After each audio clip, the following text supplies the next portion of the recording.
تبارك الذي نزل الفرقان على عبده ليكون للعالمين نذيرا۔ اسی طرح کسی عزیز نے یہ بھی سوال کیا ہے، مفتی صاحب ایک عورت اپنے شوہر کی بیماری سے شفا یابی کے لیے 3 ماہ رجب، شعبان، رمضان کے روزے کی منت مانی اور 1.5 ماہ روزہ رکھنے کے بعد حمل کی وجہ سے روزہ رکھنا چھوڑ دے تو کیا وہ باقی 1.5 مہینے کے روزے ڈیلیوری کے بعد رکھ سکتی ہے یا اس کو دوبارہ 3 ماہ کے روزے رکھنے پڑیں گے؟ سوال کرنے والے معین الدین ممبئی سے۔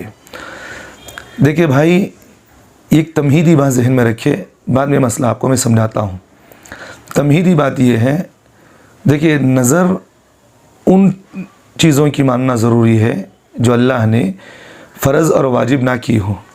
جیسا کہ مثال کے طور پر اگر کسی آدمی نے نظر مانی کہ اگر میرا کام ہو جائے تو میں 2 رکعت فرض نماز پڑھوں گا، تو اس کی نظر نہیں ہوگی کیونکہ فرض تو اس پر ضروری ہے، تو پھر نظر کہاں سے مکمل ہوگی اس کی؟ اگر کسی نے نظر مانی کہ بھئی میرا اگر فلاں کام ہو جائے تو رمضان کے روزے میں رکھوں گی، تو رمضان کے روزے تو رکھنا فرض ہے، اب اس کا کام ہوئے نہ ہوئے تو پھر روزے تو رکھنا ضروری ہے۔ تو نظر ایسی چیزوں کی مانے جو اس پر فرض و واجب نہ ہو۔ جیسا کہ کسی نے کہا کہ بھئی میرا کام اگر ہو جائے تو میں 2 رکعت نفل پڑھوں گی، تو اب اس کا کام ہو گیا تو 2 رکعت نفل پڑھنا ضروری ہے۔ تو نظر ایسی ماننا چاہیے جو اس پر واجب اور فرض نہ ہو وہ چیزیں۔ تو اس تمہید کے بعد مسئلہ یہی ہے، جیسا کہ آپ نے مجھے پوچھا ہے کہ اس عورت نے لگاتار 3 مہینے روزہ رکھنے کی نظر مانی کہ اگر میرا فلاں کام ہو جائے، میرا شوہر اگر صحت یاب ہو جائے تو میں لگاتار 3 مہینے روزے رکھوں گی، رجب، شعبان، رمضان، تینوں مہینے میں روزہ رکھوں گی۔ لیکن اگر اس نے مسلسل روزہ رکھنے کی نیت کی تھی لیکن درمیان میں حمل ہونے کی وجہ سے وہ 1.5 ماہ روزہ چھوڑ دی، تو گویا کہ مطلب یہ ہے کہ وہ رجب کے اور شعبان کے یہ 1.5 مہینہ روزہ رکھی اور شعبان کی 15 شعبان کے اور رمضان کے روزے نہیں رکھ سکی۔ تو جو عورت، جو آدمی، جو بھی کوئی بھی عورت ہو، کوئی بھی ہو، مسلسل روزے رکھنے کی نیت مانے کہ بھی میں کام ہو گیا 1 مہینہ مسلسل میں روزہ رکھوں گا، تو اب یہاں مسئلہ یہ ہے کہ مسلسل اگر کوئی آدمی روزہ رکھنے کی نیت مانے تو شرعی عذر کے بغیر، شرعی اگر عذر ہو تو وہ تسلسل باقی رہے گی۔ شرعی عذر کا مطلب یہ ہے کہ جیسا مثال کے طور پر میں نے نیت نظر مانی کہ بھئی اگر میرا کام ہو جائے تو میں 1 مہینہ روزہ مسلسل رکھوں گا، درمیان میں 10 دن میں نے روزہ رکھا، اب پھر ہوا کوئی بیماری ایسی آ گئی جس سے میرا تسلسل ختم ہو گیا، پھر 20 دن کے بعد میں پھر صحت یاب ہو گیا، تو 10 دن میں نے روزہ رکھا، 20 دن میری بیماری کے گزرے، تو میں نے تسلسل میرا یہاں تو باقی نہیں رہا، لیکن میں نے تو نیت یہ کی کہ میرا تسلسل چلے گا، تو میں کچھ عذر کی وجہ سے، شرعی عذر کی وجہ سے، بیمار ہونے کی وجہ سے میرا جو ہے یہ 20 دن کے روزے میں نہیں رکھ سکا، لیکن یہ تسلسل چلتا رہے گا۔ لیکن یہاں شرعی عذر کی وجہ سے میں نے روزے نہیں رکھا ہے لیکن یہ تسلسل باقی ہے۔ تو شریعن یہی ہے کہ جو عورت نے اس طرح کی منت مانی تھی، نظر مانی تھی، لیکن یہ تسلسل 3 مہینے مکمل ہوں گے۔ اب 3 مہینے اگر اس نے 1.5 ماہ روزے بھی نہ رکھے ہوں تو وہ تسلسل کے ساتھ اور اس کے مسلسل روزے ہو جائیں گے، پھر اس کو 1.5 مہینہ روزہ رکھنے کی ضرورت نہیں۔ اگر دوسری بات، اگر یہ نظر مانی ہوتی، اگر میرا فلاں کام ہو گیا تو میں 2 دن روزہ اس دن رکھوں گی، 2 دن یہ رکھوں گی، 2 دن یہ رکھوں گی، تو یہ اگر اس طرح کی درمیان وقفے کی رکھتی تو پھر اس کو اس روزوں کی قضا کرنا ضروری ہوتی۔ تو بہرحال یہی ہے کہ مسلسل روزہ نیت کرنے کی وجہ سے اس کی مسلسل تسلسل ختم ہو گئی ہے، پھر اس کو 9 پھر 3 ماہ روزہ رکھنے کی ضرورت نہیں ہے۔ لیکن رمضان کے روزے جو اس کی قضا چھوٹ گئے ہیں، اگر اس نے نظر کی نیت مان کر بھی اگر رمضان کے روزے مکمل کیے ہیں تو پھر بھی اس کی نظر ختم نہیں ہوگی، پھر بعد میں اس کو رمضان کے روزوں کے علاوہ بعد میں 1 مہینے کے روزے رکھنا ضروری ہے، کیونکہ رمضان کے روزے فرض ہیں۔ رمضان کے روزے فرض ہونے کی وجہ سے اس کی نظر جو 1 مہینے کی چھوٹ گئی ہے، رمضان کے بعد ان 1 مہینے کے روزوں کی نظر کی پوری کرے گی۔ تو امید ہے کہ آپ کو یہ مسئلہ پورا مکمل سمجھ میں آ گیا ہوگا۔ اگر مسئلہ آپ کو سمجھ میں نہیں آیا تو ڈسکرپشن میں اندر جو ہے میں اس مسئلے کو لکھ کر بھی ڈال دیتا ہوں، تاکہ ہر آدمی اس مسئلے کو اطمینان کے ساتھ پڑھ لے. دلائل بھی انشاءاللہ میں وہاں لکھ دیتا ہوں, وہاں پڑھ لے, انشاءاللہ آپ کو وہاں بھی مسئلہ سمجھ میں آ جائے گا. اسی طرح انہوں نے تیسرا سوال یہ بھی کیا ہے مفتی صاحب, بعض علماء یہ کہتے ہیں کہ اگر کوئی آدمی حرام مال والا ہمیں دعوت دے تو اس میں دعوت میں شرکت کے لیے ہمیں کچھ ہدیتاً اس کو دے دینا چاہیے, پھر اس کی دعوت تو قبول کر لینا چاہیے. تو کیا شرعاً اس بات کی اجازت ہے یا نہیں؟ جواب دیں نوازش ہوگی. دیکھیں بھائی, آپ کے اس سوال کا جواب میں مثال سے دیتا ہوں. آپ یہ پوچھنا چاہ رہے ہیں کہ اگر کوئی آدمی حرام کی آمدنی والا, یعنی وہ کوئی بینک میں مینیجر اس طرح کا کام ہو جو ہمیں لین دین کا کام کرتا ہو, لکھا پڑھی کا اس کا کام ہو, یا سودی کاروبار یا بزنس کرتا ہو, یا حرام آمدنی اس کے پاس ہو, اگر وہ مثال کے طور پر مجھے دعوت دے, اب میں چاہتا ہوں کہ وہ اس کی دعوت میں شرکت کروں, تو بعض علماء یہ کہتے ہیں کہ بھئی اگر اس دعوت میں شرکت کرنا چاہ رہے ہیں تو آپ ہدیتاً کچھ 100 روپے یا 200 روپے یا 150 روپے کا کوئی چیز لے لیں, اب اس آدمی کو آپ دے دیں. جتنا وہاں آپ کھانا کھائیں گے, آپ جتنا وہاں کوئی بھی چیز پئیں گے, تو اس کا ایسا ہوگا کہ آپ نے اس کو معاوضے میں کچھ دے کر کھانے کے برابر ہوگا. میں ان علماء سے جو آپ نے سوال کیا تو اس کا جواب دے رہا ہوں, تو ان علماء سے میں ایک سوال یہ کرتا ہوں جو اس کی اجازت دیتے ہیں. ایسا تو معتبر علماء اس کی اجازت تو نہیں دیتے, تو میں ان علماء سے ایک بات یہ کہتا ہوں کہ دیکھیں بھئی, اس کی مثال ایسی ہی ہے کہ آپ نے ایک دمبا ذبح کیا, ایک بکرا ذبح کیا حلال مال سے, تو آپ نے حلال مال اس کو کھلایا, حرام مال والا آپ نے کھایا. تو عقل کی بات بھی یہی کہتی ہے, کہا جاتی ہے کہ بھئی یہ چیز کیسے جائز ہو سکتی ہے. تو سمجھنے کی بات یہی ہے کہ آپ نہ حلال مال وہاں دے کر کھا سکتے ہیں, نہ ان سے کوئی چیز ہدیتاً دے کر بھی کھا سکتے ہیں. تو اس لیے یہ سب چیزیں اس طرح کی غیر ضروری تعویلات بھی نہیں کرنا چاہیے. تو اگر کوئی آدمی اگر ہمیں گھر میں کوئی چیز حرام آمدنی والا بلائے, اس سے اعلان منع کر دے کہ ہم آپ کے گھر کو نہیں آئیں گے. تو امید ہے کہ آپ کو اس سوال سمجھ میں آ گیا ہوگا. اسی طرح کسی بھائی نے یہ بھی سوال کیا ہے, مفتی صاحب اگر خنزیر انسان کے جسم کو چھو کر چل جائے تو کیا انسان کا پورا جسم ناپاک ہو جائے گا, اور اس کے پاک کرنے کا طریقہ کیا ہوگا؟ سوال کرنے والے ابو منصور دہلی سے. دیکھیے خنزیر جو ہے نا, یہ نجس العین ہے, یہ پورا مجموعی طور پر نجس العین ہے. کوئی اس کا جز اس میں پاک کوئی ناپاک اس طرح نہیں ہے. اللہ نے قرآن مجید میں فرمایا انما حرم علیکم المیتۃ والدم ولحم الخنزیر. تو اللہ نے خنزیر کو یہاں مجموعی طور پر بیان فرمایا کہ بھئی یہ پوری چیز جو ہے ناپاک ہے. اب اس کے بدن پر کوئی کپڑا ٹچ ہو جانے سے کیا اس کا بدن اور کپڑا ناپاک ہو جائے گا؟ نہیں ہو جائے گا. اس میں کچھ تھوڑی سی تفصیل ہے, ذہن میں رکھیں. اگر خنزیر کے جسم پر تر چیز لگی ہوئی ہو, یعنی کوئی پانی ہے یا کوئی اس کے جسم کے نیچے زمین پر بیٹھنے کی وجہ سے اس کے جسم میں پانی چھوٹ گیا, یعنی پسینہ آ گیا, یا کوئی تر چیز لگ گئی, یا کوئی پانی وغیرہ کچھ لگا ہوا ہو, اگر وہ ہمارے کپڑا جو اس کے جسم پر لگ جائے, اگر لگنے کے بعد اس کی جو پانی کی جو کچھ بھی اثرات ہیں, جو تر چیز سے جو کچھ بھی ہے, کیچڑ وغیرہ جو کچھ بھی اس کے جسم پر لگا تھا ہمارے کپڑوں پر لگ گیا, تو جتنا کپڑا لگا ہے اتنے کپڑے کو دھونا ضروری ہے. اگر اس کے جسم پر نہ کوئی تر چیز لگی ہوئی تھی, خشک نہیں بول رہا ہوں میں, تر بول رہا ہوں, یعنی کیچڑ لگا تھا وہ ابھی سوکھا نہیں کچا تھا, جسم پر پانی پڑا ہوا تھا وہ کچا تھا, اس وقت اگر کپڑا لگا ہے تو پھر ناپاک ہوگا, اتنے کپڑے کو دھونا ضروری ہے. اگر جسم پر کوئی تر چیز نہیں لگی یا کوئی پانی وغیرہ کچھ نہیں لگا ہوا تھا, تو اس وقت اگر جسم پر ہمارا کپڑا اس کے جسم پر لگ جائے تو کپڑا ناپاک نہیں ہوگا, پاک ہی رہے گا. تو اس سے کوئی پریشان ہونے کی بات نہیں.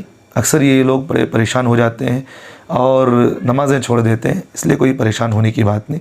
تر چیز اگر لگی ہوئی ہو, کپڑا ٹچ ہو جائے تو جتنا کپڑا لگا ہے اتنے کپڑے کو دھو لے. اگر کوئی تر چیز نہیں لگی تھی تو اس سے کوئی پریشان ہونے کی بات نہیں, کپڑا پاک ہی رہے گا. اسی طرح ہمارے ایک عزیز نے سوال کیا ہے, مفتی صاحب سوال یہ ہے کہ ہم لوگ سامان بیچتے ہیں تھوک حساب سے, بعض لوگ اس میں سے کچھ مال واپس کر دیتے ہیں, تو کیا اس کو آدھے دام پر واپس لے سکتے ہیں جبکہ اس کی ویلیو کم ہو جاتی ہے؟ کبھی کبھی ہم لوگ شرط بھی لگا دیتے ہیں کہ اتنے دن بعد واپس کرو گے تو قیمت کم کر کے لیں گے. تو کیا ایسا کرنا درست ہے؟ سوال کرنے والے محمد انس گودرا گجرات سے. دیکھیں بھائی، آپ کے سوال کا مطلب یہ ہے جو سامان بیچ کر واپس لیا جاتا ہے اس کو فقہ کی اصطلاح میں اقالہ کہتے ہیں. اب اقالہ کا مطلب یہ کیا ہے؟ میں آپ کو مثال سے بات سمجھاتا ہوں.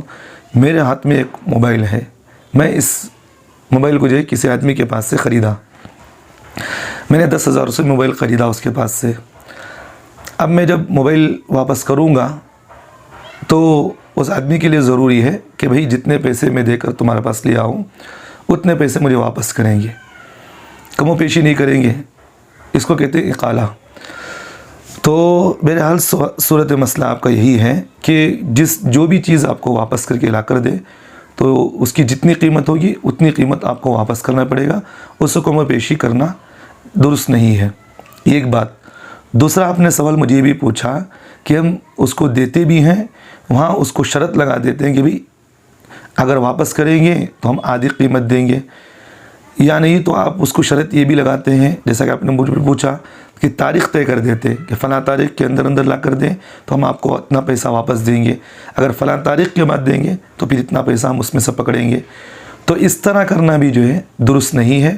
جب آپ آدمی جو ہے اپنا پیسہ لا کر دے دیں، چاہے آپ کی اس قیمت کی، اس شے کی، اس چیز کی اگر قیمت گر بھی جائے تو کوئی پریشان ہونے کی بات نہیں. اگر وہ چیز آپ کو صحیح سالم لا کر دے رہا ہے تو آپ اتنے ہی پیسے، جتنے پیسے اس میں آپ نے لیے تھے وہ پیسے اتنے واپس کرنا درست ضروری ہے، بلکہ جو آپ نے شرط لگایا تھا وہ شرط باطل ہو جائے گی. تو امید ہے کہ آپ کو یہ مسئلہ سمجھ میں آ گیا ہوگا. آج کل یہ چیز عمومی طور پر یہ پائی جا رہی ہے. اکثر بازاروں کے اندر ہم نے دیکھا ہے کہ آدمی کوئی چیز خریدتا ہے، اب وہ جا کر دکان والے کو کوئی کپڑا وغیرہ کچھ بھی واپس کرتا ہے تو دکان والا کہتا ہے کہ بھئی جب آپ نے خریدا تھا تو اس کپڑے کی قیمت 10,000 روپے تھی، اب جب واپس کر رہے ہیں چاہے آدھا گھنٹہ بھی ہو، دکان سے باہر چلے گیا پھر اندر لا کر دیا تو پھر دکان والا کہتا ہے کہ بھئی ہم تمہارے سے 500 روپے کاٹیں گے. آپ نے 10,000 دیا تو آپ کو 9,500 روپے دیں گے، 10,000 میں سے آپ کو 500 روپے ہم کاٹ لیں گے. اب پوچھتے تو یہ کہتے ہیں کہ ہماری شرط یہ ہے کہ دکان سے باہر نہیں جا سکتے، دکان سے باہر لے کر چلے گئے تو پھر وہ قیمت کے اندر کٹی ہوگی.